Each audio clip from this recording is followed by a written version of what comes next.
નિર્ગમન 12મા અધ્યાયમાં જે લખવામાં આવ્યું છે, પાસ્ખા પર્વ પાળવાનું હતું. ઇઝરાયલને પ્રભુએ 7 અલગ અલગ પર્વ પાળવાનું કહ્યું, તો એમાંનું એક આ પાસ્ખા પર્વ છે. મુખ્ય વિષય આપણો આ નથી, પણ એની પર આવીશું. પણ એ પહેલા નિર્ગમન 12માં બહુ જ અગત્યની મહત્વની બાબતો છે, એ થોડી બહુ જલ્દી જોઈ લઈએ. કેમ કે આ જે પાસ્ખા પર્વ છે ને, એ પ્રભુ ઈસુનું જે આખું બલિદાન થયું શુક્રવારે, એનો પડછાયો છે. પડછાયો એ પાસ્ખા પર્વ રોમનોના નિર્ગમનનું પુસ્તક 12મા અધ્યાયમાં છે, પણ એની રિયાલિટી ગુડ ફ્રાઈડે પ્રભુ ઈસુનું જે થયું ત્યારે થયું. ઉદાહરણ તરીકે 3જી જ કલમમાં કહેવામાં આવ્યું છે કે 10મા દિવસે તમારે એ જે ઘેટું કે બકરું છે એને પસંદ કરો. 10મા દિવસે તમારે એને ઘરમાં લાવવાનું. અને તમે અભ્યાસ કરો તો ખબર પડે કે 10મો દિવસ એટલે નિશાન જે મહિનો છે એનો 10મો દિવસ એટલે રવિવારે જે પ્રભુ ઈસુએ એન્ટ્રી કરી, યરૂશાલેમમાં પ્રવેશ કર્યો. અને યરૂશાલેમ એ ઘર કહેવાય છે, એટલે ઘરમાં પ્રભુ ઈસુએ પ્રવેશ કર્યો. જેમ તમારે હલવાનને 10મા દિવસે ઘરમાં લાવવાનું, એમ પ્રભુ ઈસુ યરૂશાલેમમાં આવ્યા. પણ 10મા દિવસે લાવી અને એને તમારે બલિદાન નહીં કરવાનું, 14મા દિવસે બલિદાન કરવાનું.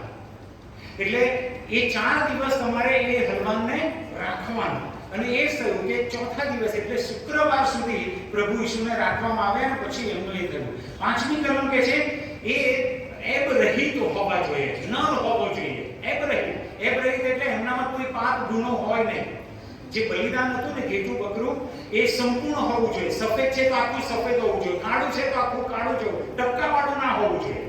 એના દાંત, એના કાન, યાજક એને બરોબર તપાસે, એની ખરી બધું જ એક્ઝેક્ટ એ હલવાનનું તપાસે, અને એ યોગ્ય હોય તો જ એનું બલિદાન કરવામાં આવે. અને પ્રભુ ઈસુની પણ પરીક્ષા કરવામાં આવી, એમને પણ પરીક્ષણમાંથી પસાર કરવામાં આવ્યા. અને છેલ્લે તો હેરોદ અને પિલાત દ્વારા પણ એમની પરીક્ષા કરવામાં આવી. અને છેલ્લે વધસ્તંભ પર જ્યારે હતા ત્યારે એમના પગ ભાગવામાં તૈયારીમાં જ હતા એ લોકો કે એમના પગ ભાગે, પણ એમનું હાડકું ભાગવામાં આવ્યું નહીં. જો ભાગ્યું હોય તો એમનું બલિદાન સ્વીકાર્ય નહોતું.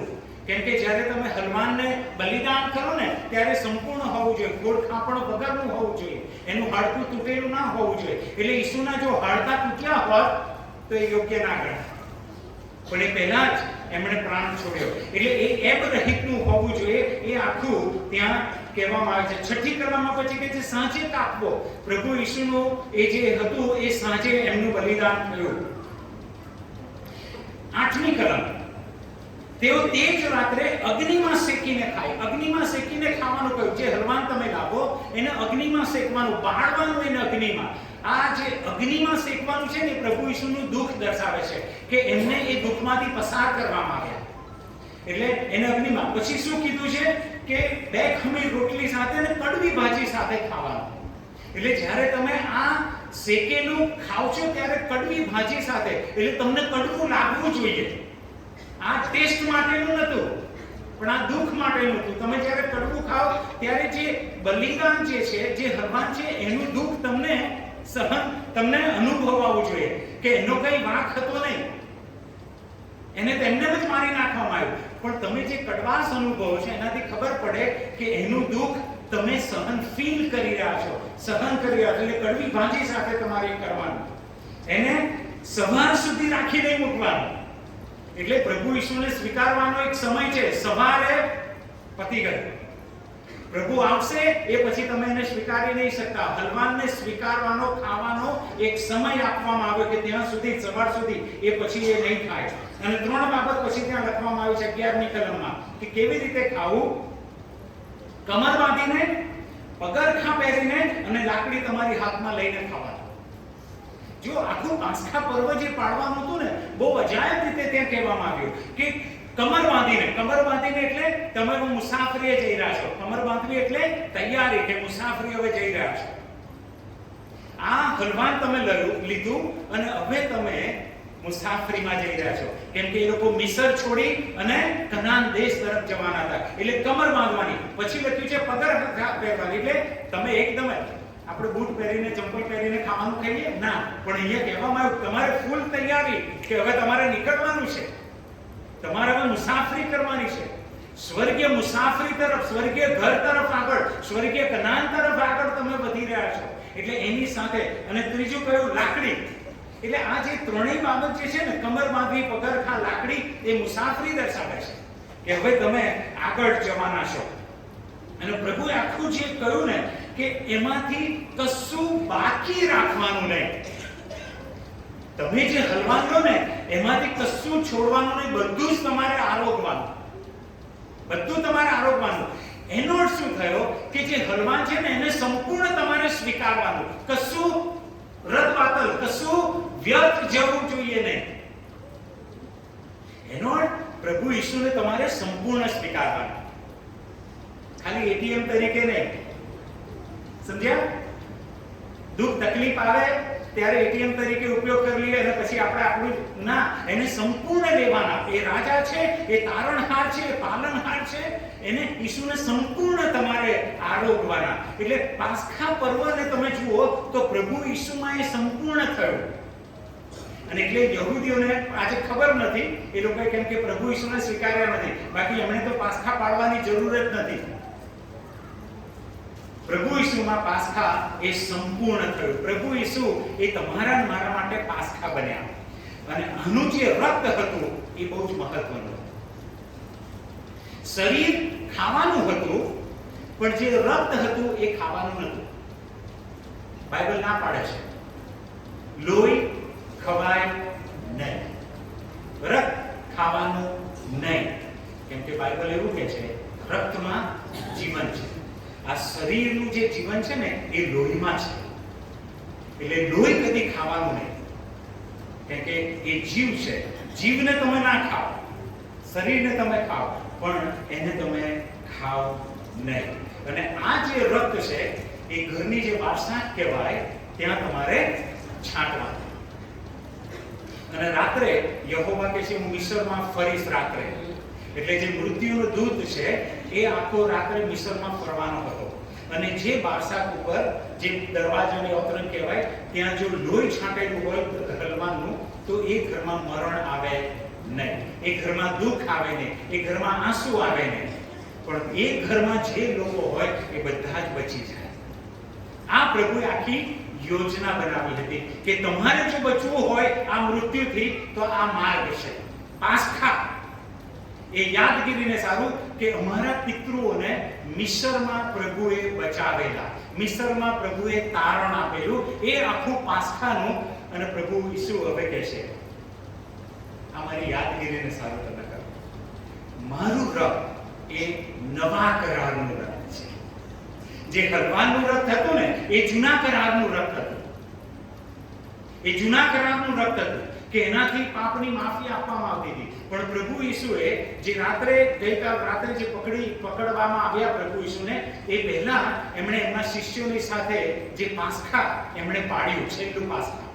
અને ત્યારે એમણે કીધું, કટોરો લઈને કીધું કે આ છે ને અમારું રક્ત છે. દ્રાક્ષારસ લીધો અને કહ્યું આ મારું રક્ત છે અને આ નવા કરારનું રક્ત છે. એટલે જે જૂનો કરાર છે ને એ રદબાતલ નથી થયો, ઇન સેન્સ એ આમાં સંપૂર્ણ થયું છે. એટલે પ્રભુ ઈસુનું લોહી એ આપણા માટે નવા કરારનું રક્ત છે. ઈશ્વરે ઈસુના રક્તમાં તમારી મારી સાથે કરાર કર્યો. અને આ કરાર બિનશરતી કરાર છે. કરાર હંમેશા બે પક્ષે હોય ને, બંને પક્ષે સહી કરવાની હોય. આમાં બે પક્ષ નથી, એક જ પક્ષે સહી કરી.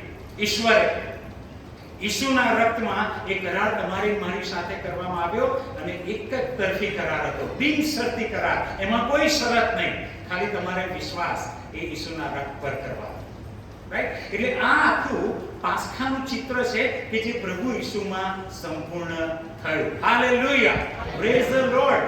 કે પ્રભુ ઈસુમાં આ જે યહૂદીઓએ જે પાડવાના સંસ્કાર હતા એ 4 પૂરા થયા છે, 3 હજુ બાકી છે. 3 પૂરા થવાના બાકી છે અને પ્રભુ ઈસુમાં એ પૂરા થશે અને ત્યારે પ્રભુ ઈસુ એ મહિમાવાન થશે. Hallelujah, praise the lord. Okay, આજે સવારે પ્રભુ ઈસુના લોહીમાં 7 આશીર્વાદો આપણને મળે છે, એ આપણે જોવાના છે. પ્રભુ ઈસુના લોહીમાં કેટલા આશીર્વાદો? 7. ઘણા બધા આશીર્વાદો છે, પણ મુખ્ય 7 આશીર્વાદો મેં નક્કી કર્યા છે કે એ 7 આશીર્વાદો તમને મને ઈસુના રક્તમાં મળે છે. રાઈટ? તમારી બાજુમાં બેઠા છે એમને કહી દો 7 આશીર્વાદો માટે તૈયાર થઈ જાઓ. Yes, hallelujah. Thank you, Jesus. Okay, રોમનર પત્ર 6થો અધ્યાય.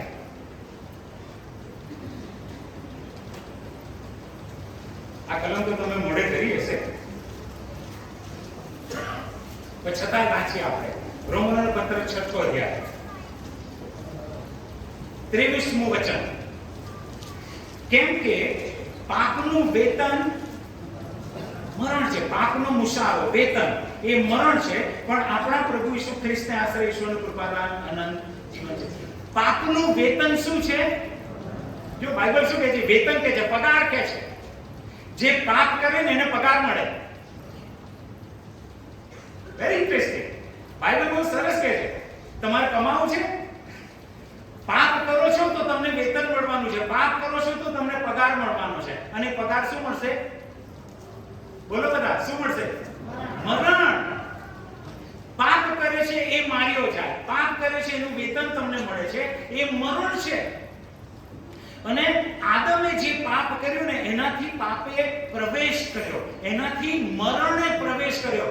અને આદમ આપણો આદિ પિતા હતો, એ આપણી ટીમનો આગેવાન હતો, એટલે આગેવાન નિષ્ફળ ગયો અને આખી ટીમ નિષ્ફળ ગઈ. અત્યારે આઈપીએલ ચાલી રહી છે, રાઈટ? બરોબર. ગુજરાતની ટીમ, મને નહીં ખબર શું ચાલ્યું, પણ ગુજરાતની ટીમ હારી જીતી. કેમનું છે? ફર્સ્ટ છે.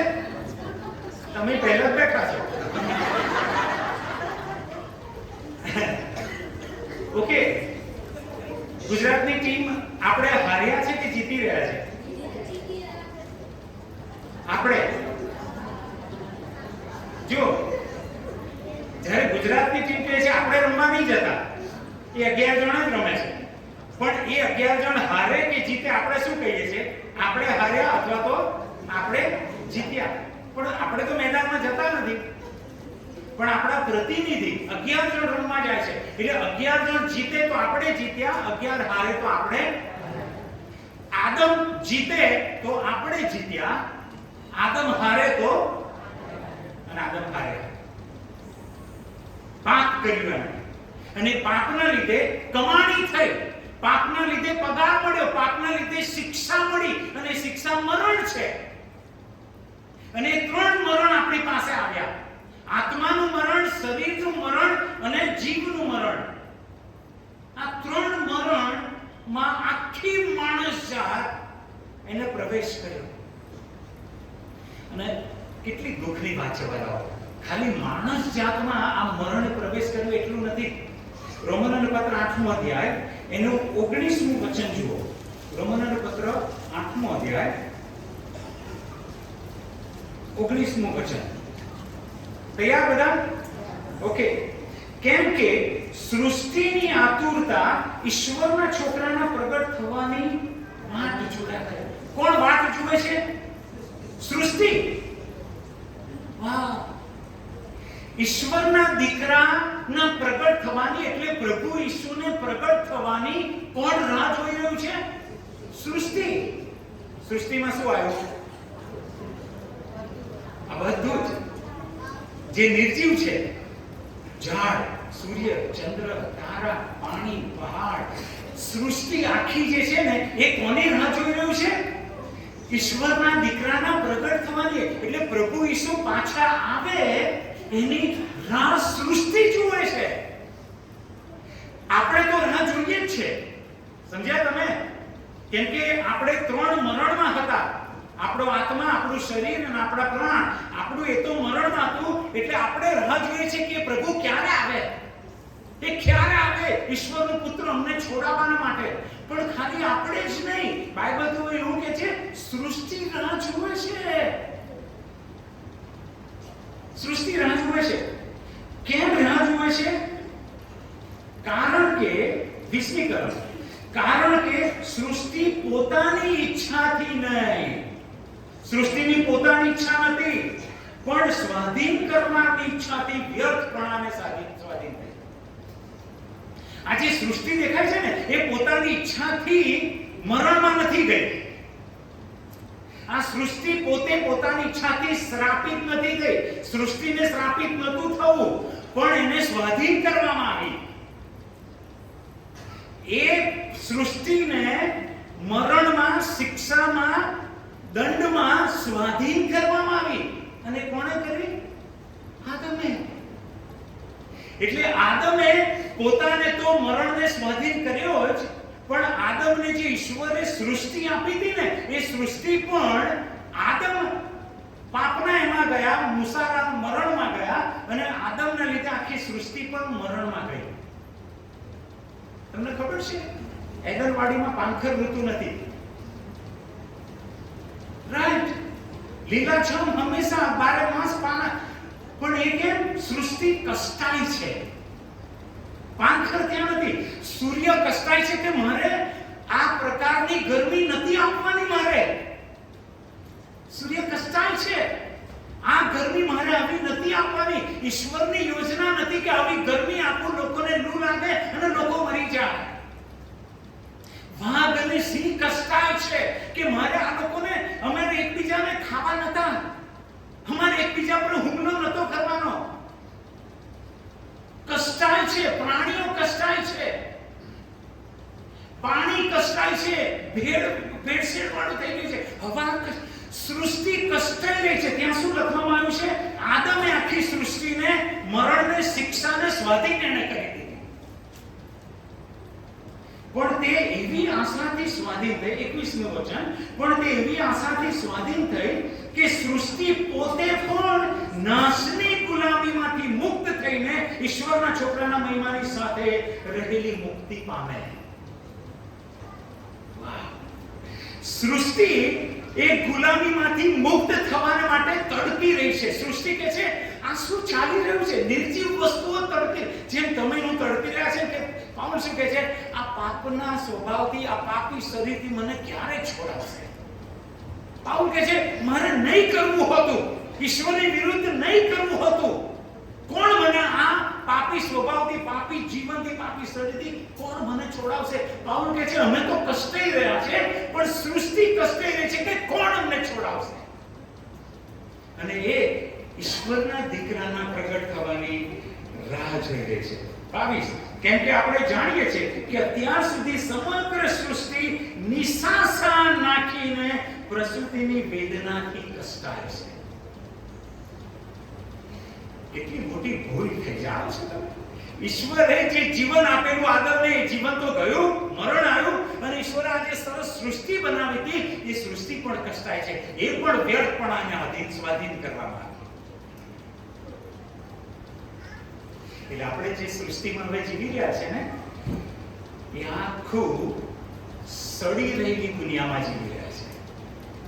આપણા શરીરો, આપણું જે વાતાવરણ બધું છે ને, એ કદી સારું નહીં થાય. તમે ગમે તેટલા પ્રયત્ન કરો, ગમે તેવી સરકાર આવે, ગમે તેટલા સાયન્ટિસ્ટ આવે, ગમે તેટલી શોધખોળો થાય કે તમારું મારું જીવન સારું કરે, રોગ મુક્ત કરે, એ લોકો નહીં કરી શકે. હવાને રોગ મુક્ત કરે, પાણીને રોગ, એ શક્ય જ નથી. બધું એ મરણ તરફ આગળ વધી રહ્યું છે. એનો એક જ છુટકારો છે. આ બધાનો એક જ ઈલાજ છે, તમારા મારા ઈસુનું રક્ત. હાલેલુયા. બીજું કોઈ નહીં. આ શુક્રવાર એ મુક્તિનો વાર છે. આ શુક્રવાર એ કષ્ટમાંથી દૂર થવાનો વાર છે. એ વધસ્તંભ, એ આ સૃષ્ટિ જે કષ્ટાય છે, આપણે જે કષ્ટાય છે, વધસ્તંભ જ એનો એક ઈલાજ છે. બીજું કશું જ નહીં બરાબર. બીજી કોઈ જગ્યાએ ફાફા મારતા નહીં જીવનને માટે, મુક્તિને માટે. જે જીવન કષ્ટાય છે ને, એના માટે બીજે કોઈ જગ્યાએ ફાફા ના મારતા, વધસ્તંભ પાસે આવજો, એના રક્ત પાસે આવજો.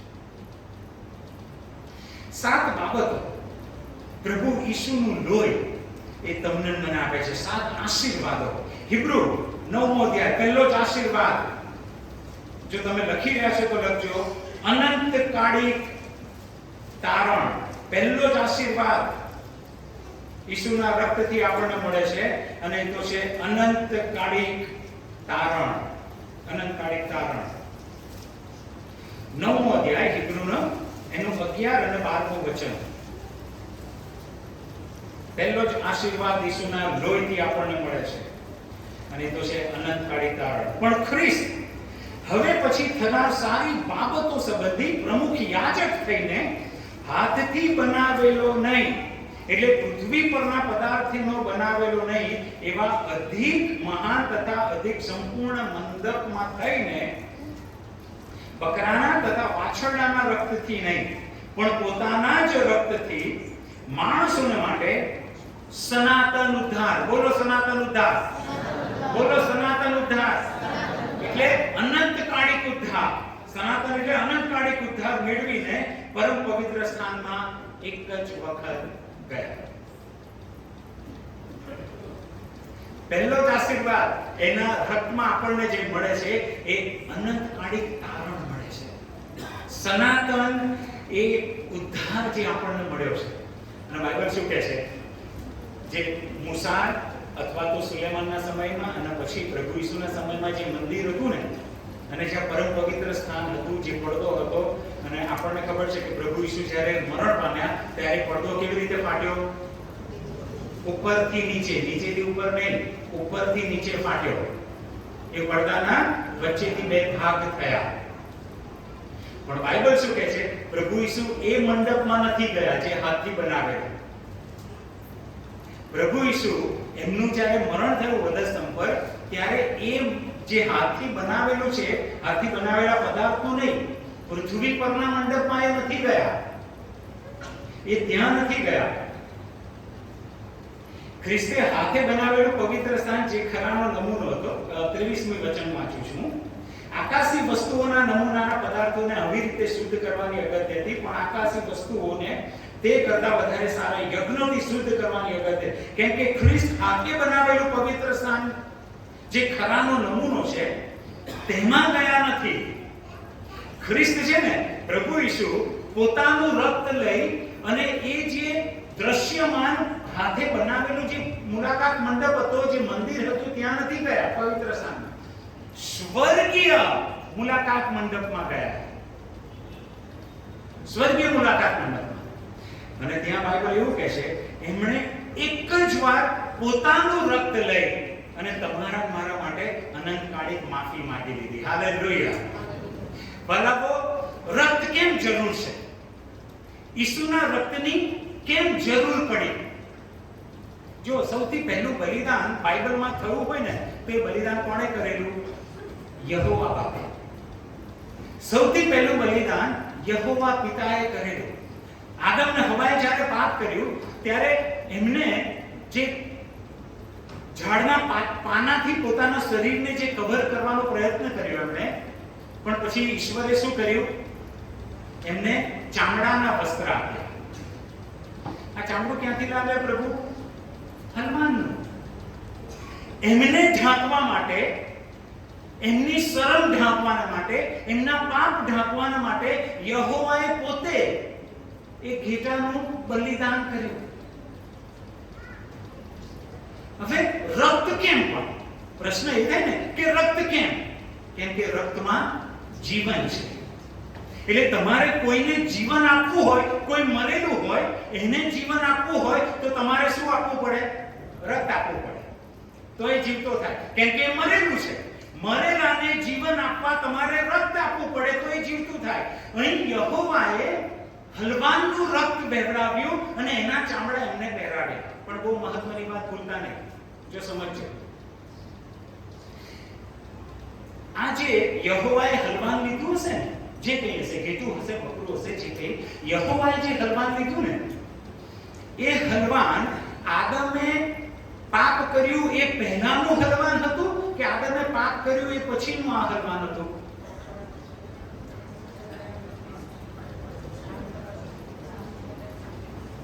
થોડો વિચારવાનો સમય આપો, વિચારો.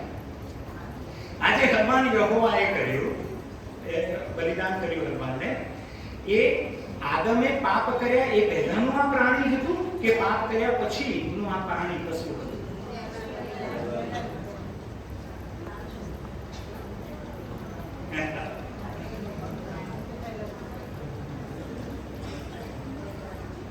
પહેલાનું ઇન અ સેન્સ જીવતું તો પહેલેથી, પણ હવે સૃષ્ટિ જેમ આદમ ને હવામાં પાપે પ્રવેશ કર્યો ને, એમ સૃષ્ટિમાં પણ પાપે પ્રવેશ કર્યો. એટલે આ જે હલવાન છે ને એ સંપૂર્ણ નથી. એ જે હલવાન ઉત્પત્તિમાં કરવામાં આવ્યું ને એ સંપૂર્ણ નહોતું. એ સંપૂર્ણ હોત ને તો પ્રભુ ઈસુ આવવાની જરૂર ના પડે. સમજ્યા તમે? એ સંપૂર્ણ હોત ને, જો ઘેટા બકરાનું સંપૂર્ણ હોત, પણ બાઇબલ કહે છે એ બી સંપૂર્ણ નથી. કેમ? એ લોકો પણ પાપગ્રસ્ત છે, એ લોકો પર પણ પાપની અસર છે. એટલે એ તમારા મરણને એ જીવન આપી શકતું નથી, પણ એક સિમ્બોલિક રીતે, ટેમ્પરરી, થોડા સમયનો એક ઈલાજ પ્રભુએ આપ્યો કે આ હલવાનના રક્તમાં તમને માફી આપવામાં આવે છે. પણ ખરેખર તો દેવનું હલવાન જે આવવાનું છે ને એમાં તમને બધી માફી મળશે. એટલે અહીંયા શું કરવામાં આવ્યું? પ્રભુ ઈસુએ એ સ્વર્ગીય મુલાકાત મંડપમાં પોતાનું જ રક્ત લઈને ગયા. એ રક્ત એટલા માટે કે એમના રક્તમાં જીવન છે અને એમનું રક્ત એ સંપૂર્ણ છે, પાપ રહિત છે. અને એટલે તમે હું મરેલા જ હતા ને, પણ પ્રભુ ઈસુએ તમારા મારા માટે એ અર્પણ કર્યું અને જેવું એમણે અર્પણ કર્યું તમારા મારામાં જીવન આવી ગયું. હાલેલુયા. એમનું મરણ આપણું જીવન બન્યું. એમનો કોઈ ગુનો નહીં, એમનો કોઈ પાપ નહીં, એમનો કોઈ પાપ નહીં, કોઈ ખરાબી નહીં, કોઈ ખોડ ખાપડ નહીં. અને છતાં એમને મરવું પડ્યું કે જેથી તમને મને જીવન આપે. અને આ જે જીવન મળ્યું ને બાળકો, એ અનંતકાલિક જીવન મળ્યું. એટલે એનો શું થયો? આશીર્વાદને તમે સમજો. આ જે આશીર્વાદ મળ્યો ને એ તમારા મારા કાર્યથી, કરણીથી નથી મળ્યો. તમારે મારે કશું કરવાનું રહેતું નથી. પ્રભુ ઈસુએ સંપૂર્ણ કરી દીધું. તમારે મારે તો એ સ્વીકારવાની જરૂર છે કે વાવ, ઈસુ તમારું મરણ એ મારું જીવનનું સ્વીકારી લો છે. અને જો તમને તારણથી બીક હોય ને તો આ પ્રભુનું વચન તમારા માટે છે. શેતાન લોકોને બીક શાની આપે છે કે જો આવું કર્યું ને એટલે તારું તારણ જતું રહેશે. સવાર બાઇબલ ના વાંચ્યું ને તારું તારણ જતું રહેશે. ત્યાં પ્રાર્થના ના કરીને તારણ જતું રહે. તો ઉપવાસ નહીં કરતો ને તારણ જતું રહેશે. ઈશ્વર ખુશ નથી. ના, અહીંયા શું લખ્યું છે? સનાતન ઉદ્ધાર, કાયમનો ઉદ્ધાર, અનંતકાલિક ઉદ્ધાર. એટલે વાલાઓ, આપણને જે ઉદ્ધાર મળ્યો ને પ્રભુ ઈસુમાં એ કાયમનો મળી ગયો. તમારું તારણ હવે કોઈ છીનવી નહીં શકે. જીવનના પુસ્તકમાં તમારું નામ જે લખવામાં આવ્યું ને એ જીવનના પુસ્તકમાંથી નામ કોઈ તમારું હટાવી નહીં શકે. બોલો હાલેલુયા, પ્રેઝ ધ લોર્ડ. તમારું નામ કોઈ હટાવી નહીં શકે. એટલે ઈસુના રક્તમાં તમને મને આ અનંતકાલિક ઉદ્ધાર મળ્યો છે. બીજી બાબત, હિબ્રુ એનો બીજો અધ્યાય, હિબ્રુ એનો બીજો અધ્યાય 14 અને 15મું વચન. રેડી? હિબ્રુ 2:14. તો છોકરા માંસ તથા લોહીના બનેલા હોય છે, માટે તે પણ તે જ રીતે તેઓના ભાગીદાર થયા, જેથી તે પોતે મરણ પામીને મરણ પર સત્તા ધરાવનારનો એટલે શેતાનનો નાશ કરે. મરણ પર સત્તા કોની હતી? બોલો બધા, મરણ પર સત્તા કોની હતી? જોરથી બોલો, મરણ પર સત્તા કોની હતી? શેતાનની. મરણ પર શેતાનની સત્તા હતી. એટલે શેતાન ચાહે એમને મારી નાખે ને એને મારી નાખ્યા. એને જે ઈશ્વરીય જીવન હતું ને એ મારી નાખ્યું એને, શેતાને. મરણ પર સત્તા એ શેતાનની હતી. પણ ઈસુના રક્તે શું થયું? મરણની બીકથી જેઓ આખા જીવન પર્યંત દાસત્વમાં હતા તેઓને મુક્ત કરે. હાલેલુયા. ઈસુનું રક્ત બે બાબત અહીં કરી. શેતાનનો નાશ કર્યો. જે મરણ પર જેની સત્તા હતી ને એનો નાશ કર્યો. એનો અર્થ શું થયો? કે હવે મરણ પર સત્તા કોની આવી ગઈ? પ્રભુ ઈસુની. એટલે તો બાઇબલ કહે છે એ મરણ તારો જોયું તમે? હવે મરણ છે જ નહીં આપણા માટે. હવે મરણ આપણા માટે છે જ નહીં. મરણ તારો જે ક્યાં, મરણ તારો ડંખ ક્યાં, એ છે જ નહીં બનાવો. મરણ છે જ નહીં. કેમ કે મરણને પ્રભુ ઈસુએ હરાવી દીધું. એટલે શેતાનનો નાશ કર્યો. અને બીજું શું છે? મરણની બીકથી જેઓ આખા જીવન પર્યંત દાસત્વમાં હતા. મરણની બીક લાગે છે કોઈને? મરણની બીક લાગે છે કોઈને? પેલો વિસામો છે વિસામો, પણ કોઈને વિસામો લેવો? કોઈ ગમે છે વિસામો જવાનું? ના, બીક લાગે છે ને. પ્રભુ ઈસુનું રક્ત તમને એ બીકમાંથી દૂર કરી દેશે. હાલેલુયા. મરણની બીકમાંથી, એ દાસત્વમાંથી મુક્ત કરી દે છે. એનો અર્થ એ થયો કે હવે તમારે મારે મરણથી બીવાની જરૂર નથી.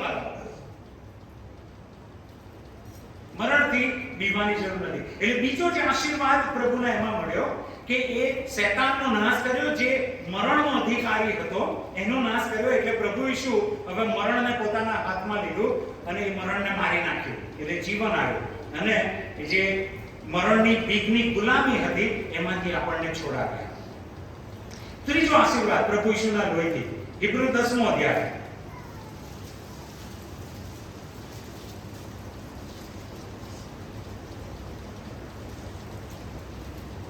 ત્રીજો જે આશીર્વાદ છે 10મો અધ્યાય 19 અને 20. મારા ભાઈઓ બહેનો પણ આવી ગયા. ઓકે, તેમણે આપણે માટે પડદામાં થઈને, એટલે પોતાના શરીરમાં થઈને એક નવો તથા જીવતો માર્ગ ઉઘાડ્યો છે. તે માર્ગમાં થઈને ઈસુના રક્ત દ્વારા પરમ પવિત્ર સ્થાનમાં પ્રવેશ કરવાને આપણને હિંમત છે. ત્રીજો જે આશીર્વાદ આપણને મળ્યો ને ઈસુના રક્તમાં, એ તો એ હતો કે એક માત્ર મધ્યસ્થ તમને મને મળ્યો. પ્રભુ ઈસુ એકમાત્ર મધ્યસ્થ, બીજો કોઈ મધ્યસ્થ નથી. સાંભળ્યું તમે? તમારી અને ઈશ્વરની વચ્ચે બીજો કોઈ મધ્યસ્થ. પ્રભુ ઈસુએ પોતાના શરીરમાં એ માર્ગ ખોલ્યો કે તમે હવે પરમ પવિત્ર સ્થાનમાં જઈ શકો છો. એનો અર્થ એ કે મધ્યસ્થ એક જ છે, ઈસુ. એટલે બીજા કોઈને પ્રાર્થના કરવાની, સમજો છો? કોઈ વ્યક્તિઓને, કોઈ સેવકોને, કોઈ સંતોને, કોઈને તમારે મધ્યસ્થ તરીકે જરૂર નથી. તમે સીધા જ પ્રભુ ઈસુની મારફતે પરમ પવિત્ર સ્થાનમાં જઈ શકો છો. કોઈ મધ્યસ્થની જરૂર નથી. એટલે તમારે કોઈની આગળ પાપ કબૂલ કરવાની જરૂર નથી કે તમે એની આગળ પાપ કબૂલ કરો અને પછી એ આગળ વાત લઈ જાય. ના, સીધો કોન્ટેક્ટ ઈશ્વરની સાથે પ્રભુ ઈસુના રક્તને લીધે થાય છે. આ બાબત આપણે સમજીએ છીએ કે ઈશ્વરની હજુરમાં તમેનું સીધા જ પાપની માફી માટે જઈ શકીએ છીએ. સીધા જ. કેમ કે પ્રભુ ઈસુએ પોતાના શરીરમાં એ માર્ગ ખુલ્લો કરી દીધો એમના રક્તના લીધે. એટલે હવે છે ને બીજો કોઈ માર્ગ શોધતા નહીં. ઈસુનું રક્ત એ તમને મને મળી ગયું છે. સીધા જ પરમ પવિત્ર સ્થાનમાં આપણે જઈ શકીએ છીએ. ચોથો આશીર્વાદ પ્રભુ ઈસુના રક્તમાં, પહેલો પિત્તર. ચોથો આશીર્વાદ પહેલો પિત્તર 3જો અધ્યાય.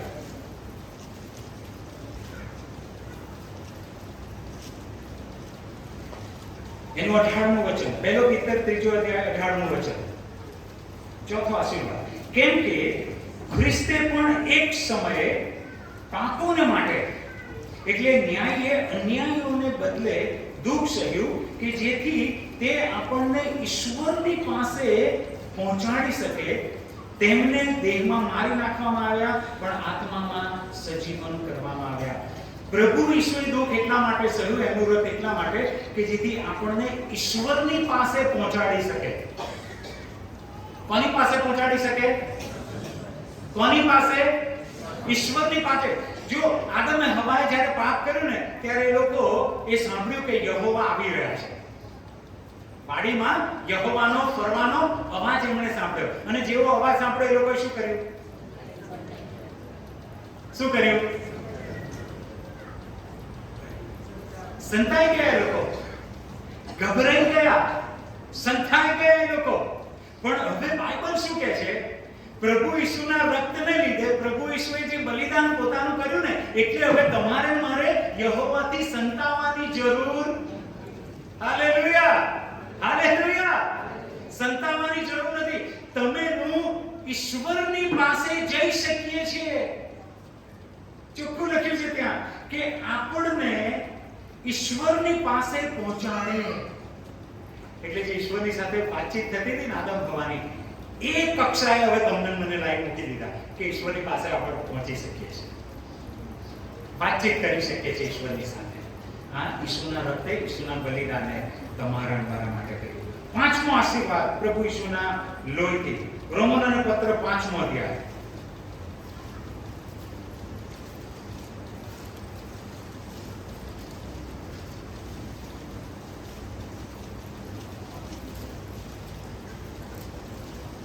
રોમનોનો પત્ર 5મો અધ્યાય 9મું વચન. ત્યારે આપણને હમણાં તેમના રક્તથી ન્યાયી ઠરાવવામાં આવ્યા છે, માટે તેમની મારફતે ઈશ્વરના કોપથી બચીશું તે કેટલું ખાતરીપૂર્વક છે. એમના રક્તથી આપણને ન્યાયી ઠરાવવામાં આવ્યા છે. પાપના લીધે આપણે બધા દોષિત હતા. કોણ હતા આપણે? દોષિત હતા. આપણી પર દોષ લાગુ પડેલો, આપણી પર ગુનો લાગુ પડેલો. પણ પ્રભુ ઈસુના લોહીના કારણે, પ્રભુ ઈસુના રક્તને કારણે, એમના બલિદાનને કારણે બાઇબલ કહે છે તમને ન્યાયી ઠરાવવામાં આવ્યા છે. હવે અહીંયા જે પાઉલ ભાષા વાપરે છે ને એ કોર્ટની ભાષા છે. કોર્ટમાં જે ભાષા વપરાય ને એ ભાષા અહીંયા વાપરવામાં આવી છે કે ન્યાયી ઠરાવવામાં આવ્યા.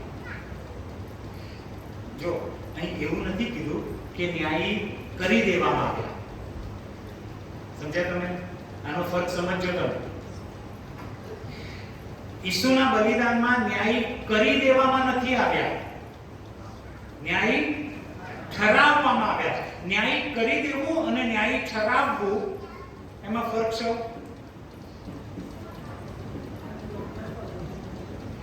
ન્યાયી ઠરાવવું એટલે શું? કે આ વ્યક્તિમાં ફેરફાર આવ્યો નથી, પણ છતાંય એ દોષમુક્ત છે, ગુનેગાર નથી. એને ઠરાવ એટલે જજ, કોર્ટની જે ભાષા છે ને, જજ શું કહે છે કે ભાઈ આ ભાઈ છે ને હવેથી એના પર કોઈ દોષ નથી, એટલે એને ન્યાયી ઠરાવી દીધો. પણ ન્યાયી કરવો એટલે શું? એનું જીવનનું બદલાણ કરી દેવું, એટલે એને ન્યાયી કરી દીધો. આપણને ન્યાયી કરવામાં નથી આવ્યા, એ શુદ્ધિકરણ કહેવાય. એ દિવસે દિવસે તમારું મારું શુદ્ધિકરણ થઈ રહ્યું છે પ્રભુ ઈસુમાં. પણ ન્યાયી ઠરાવવામાં આવ્યા. તારાઓ આશીર્વાદ સમજો તમે. તમને હવે કોઈ દોષ તમને ના મૂકે તમારી પર, તમને કોઈ ગુનેગાર ના કહે. શૈતાન તમને શું કરે છે? તમને દોષ એ કરાવે છે, દોષ તમારી પર મૂકે છે. તું આવો છે, તે ભૂલ કરી, તે પાપ કરી, એ દોષ મૂકે છે. પણ જ્યારે તમારી પર શૈતાન દોષ મૂકે ત્યારે તમારા વચન એને કહેવાનું કે મને તો ન્યાય ઠરાવ્યો છે. I am all clear, I am all clean. હું ન્યાયી ઠરી ગયો છું. હવે મારા પર કોઈ દંડ આજ્ઞા. આ એક આશીર્વાદ તમને મળે. બીજું પાઉલ ત્યાં શું કહે છે 9મા જ કલમમાં? ઈશ્વરના કોપથી બચીશું. કોપના છોકરા હવે નથી, રાજ્યના છોકરા થયા. એટલે ઈશ્વરનું રક્ત આપણને કોપથી બચાવે છે. જે શિક્ષા થઈ, જે દંડ થયો, એનાથી તમને મને બચાવે છે. એટલે આ પાંચમું. છઠ્ઠો આશીર્વાદ રક્તનો, ગલાતી 3:13. ગલાતીઓનો પત્ર એનો 3જો અધ્યાય અને 13મું વચન. પ્રભુ ઈસુના રક્તથી છઠ્ઠો જે આશીર્વાદ આપણને મળે છે. ગલાતી 3:13. ખ્રિસ્તે આપણા વતી શાપિત થઈને નિયમના શાપથી આપણને છોડાવી લીધા, કેમ કે લખેલું છે કે જે કોઈ ઝાડ ઉપર ટંગાયેલો છે તે તમને અને મને શ્રાપથી છોડાવી દેવામાં આવ્યા. આ કયો શ્રાપ? કયો શ્રાપ?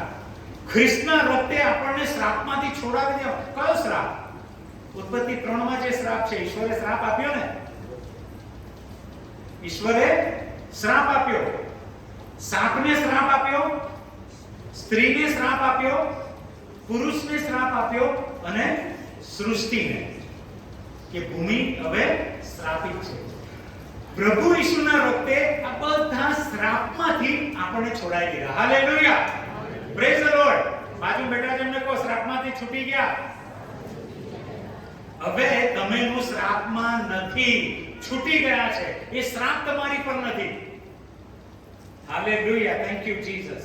અને છેલ્લું જે છે, પ્રભુ ઈસુના રક્તે શું કર્યું? પ્રેરિતોના કૃત્યો 20મો અધ્યાય. પ્રેરિતોના કૃત્યો 20મો અધ્યાય.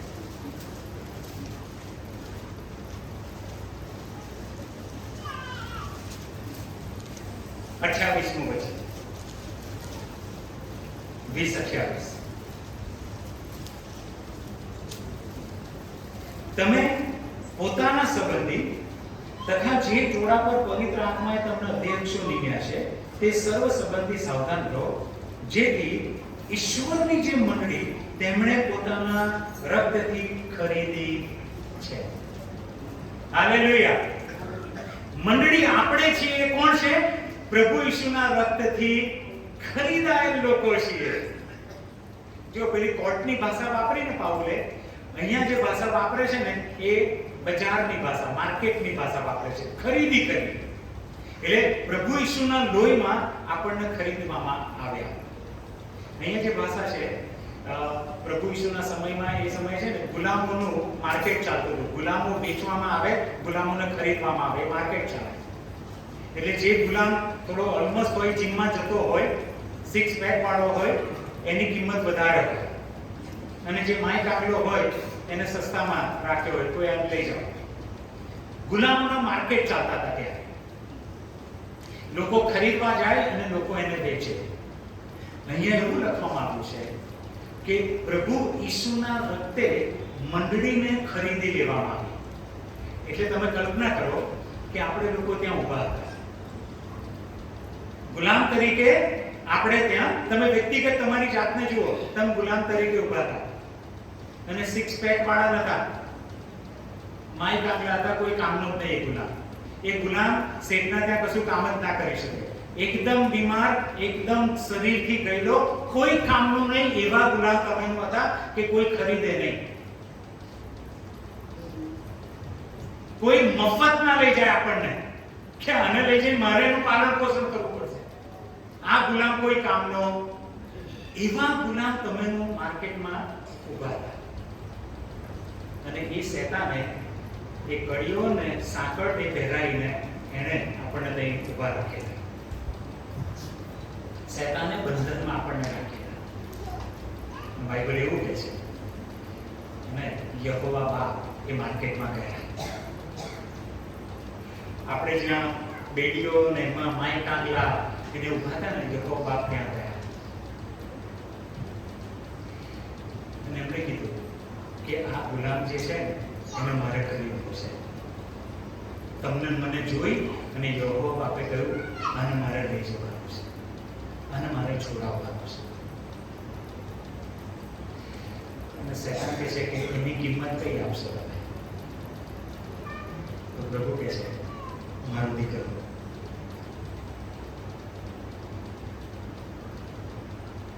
મારો દીકરો ઈસુ. કેમ કે ઈશ્વરે પલટણને એટલો પ્રેમ કર્યો કે એમણે પોતાનો એકનો એક આપી દીધો કે અને પેઢીઓમાંથી છોડતું અને મારા દીકરા તું લઈ લે. પ્રભુ ઈસુને વધસ્તંભ પર મૂકવામાં આવ્યા. એટલે બાઇબલ કહે છે ઈસુના રક્તમાં મંડળીને ખરીદવામાં, તમને મને ખરીદવામાં આવ્યા વાલાઓ. બાકી તમારી મારી કોઈ હેસિયત નથી કે ગુલામીમાંથી આપણે છૂટી શકીએ. પોતે કોઈ કામના હતા નહીં, પણ એવા લોકો માટે પ્રભુએ પ્રેમ કર્યો કે ના મારે કામનું છે. આ કેટલો પ્રેમ કર્યો એમણે. પોતાના દીકરાને તમારી મારી જગ્યાએ મૂકી દીધા અને તમને મને મુક્ત કરાવી દીધા એ ગુલામીમાંથી, એ મરણની, એ શૈતાનની ગુલામી, જે મરણની સત્તાનો અધિકારી હતો એમાંથી તમને મને છોડાવી દીધા. ઈસુના રક્તમાં તમને મને ખરીદી લેવામાં આવે છે. પ્રભુ ઈસુએ આ કર્યું. એમનું બલિદાન તમારી મારી જગ્યાએ એમણે આપી દીધી કે જેથી તમને મને છોડી દેવું. અને કે આ માર્કેટની ભાષામાં કહે છે ઈસુના રક્તમાં આપણને ખરીદી દેવામાં આવ્યા. આ આશીર્વાદ પ્રભુ ઈસુના રક્તમાં તમને મને મળ્યો. અને છેલ્લે બાઇબલ એવું કહે છે રોમન પત્રમાં કે સારાને સારું તો કોઈ પણ જીવ આપી દેવા તૈયાર થાય. સારો હોય ને મંડળીમાં એનું માન સારું હોય, નામ સારું હોય, સારું કામ, તો એના માટે જીવ આપવા કોઈ તૈયાર થાય. પણ આપણે જ્યારે પાપમાં હતા ત્યારે ખ્રિસ્ત આપણા માટે મરણ પામ્યો. કશું સારું હતું નહીં આપણા, કશું સારું હતું નહીં, અને ત્યારે ખ્રિસ્ત તમારા મારા માટે મરણ પામ્યા. એટલે આજનો દિવસ જે તમને મને પ્રભુએ બતાવ્યો છે ને એ એના આભારીપણા માટે બતાવે છે કે એમના રક્તમાં આ આશીર્વાદો તમને મને મળ્યા છે.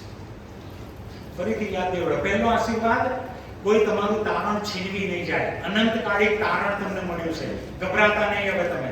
બીજું, શૈતાનને જે મરણનો એને કરેલું, શૈતાનને મારી નાખ્યો છે, શૈતાનને હરાયો છે, અને આપણે જે મરણની બીકમાં હતા ને આપણને મરણની બીકમાંથી છોડાવી દેવામાં. ત્રીજો આશીર્વાદ, પ્રભુ ઈસુ એકમાત્ર મધ્યસ્થ આપણા બન્યા, એટલે હવે કોઈની જગ્યાએ જોડે જવાની જરૂર નથી. ચોથો આશીર્વાદ, ઈશ્વરની પાસે આપણે જઈ શકીએ છીએ, વાડીમાં ફરી શકીએ છીએ, એમની જોડે વાતચીત કરી શકીએ છીએ. પાંચમો આશીર્વાદ, આપણને ન્યાયી ઠરાવવામાં આવ્યા છે. એટલે હવે ઈશ્વર તમને મને જુએ છે ને તો દોષિત નથી જોતા, કે છે ઓલ ક્લિયર, આ મારો છે, શુદ્ધ છે, પવિત્ર છે, એવી રીતે જુએ છે. અને જે શિક્ષા હતી, કોપ હતી, એમાંથી આપણને છોડાવી દેવામાં આવ્યા. છઠ્ઠો આશીર્વાદ, જે શ્રાપ હતો ઉત્પત્તિનો, એ શ્રાપમાંથી તમને મને છોડાવી દેવામાં આવ્યા. અને સાતમો આશીર્વાદ, કે તમને મને ખરીદી લેવામાં આવ્યા, અને હવે તમે ઈશ્વરના રાજ્યના લોકો છીએ. પ્રભુનો આભાર માનીએ આ સમય. પ્રભુ, તમે તમારા રક્તે અમને છોડાવી દીધા. હાલેલુયા. Thank you Jesus. પ્રભુ